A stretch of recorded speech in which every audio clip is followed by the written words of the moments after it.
Hi అండి. Welcome to అమోఘం by Aparna. ఈరోజు మనం కొబ్బరి కారం ఎలా తయారు చేసుకోవాలో చూద్దాం. ఫస్ట్ కొబ్బరిని తీసుకొని దోరగా వేయించుకోవాలండి.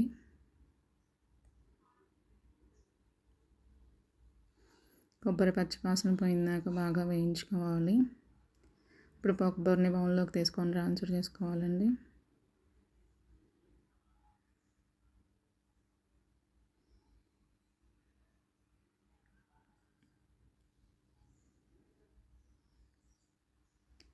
ఇప్పుడు ఇందులో 2 స్పూన్స్ ఆయిల్ వేసి,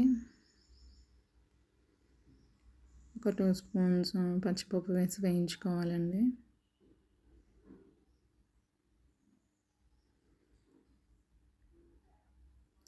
ఇందులో 2 స్పూన్స్ ధనియాలు కూడా యాడ్ చేసుకోవాలండి.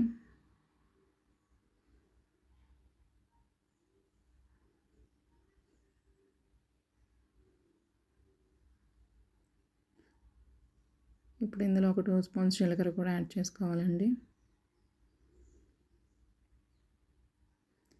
బాగా వేగినాక ఇవన్నీ తీసి మిక్సీ జార్లో పక్కన పెట్టుకోవాలండి. ఇప్పుడు ఇందులో రుచికి సరిపడా ఎండుమిరపకాయలు వేసి దోరగా వేపుకోవాలండి.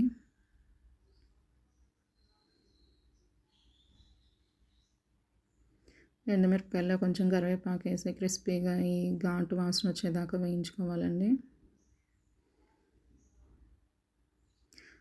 ఇప్పుడు వేయించిన పప్పులన్నీ చల్లారాలండి.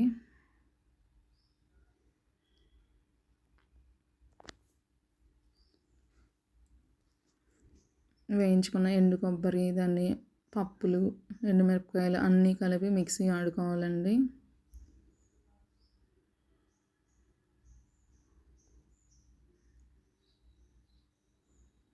ఇప్పుడు రుచికి సరిపడా సాల్ట్ వేసి, వెల్లిపాయలు వేసి గ్రైండ్ చేసుకోవాలండి. కొబ్బరి కారం రెడీ. ప్లీజ్ ఫాలో అమోఘం by Aparna. Like, share, subscribe.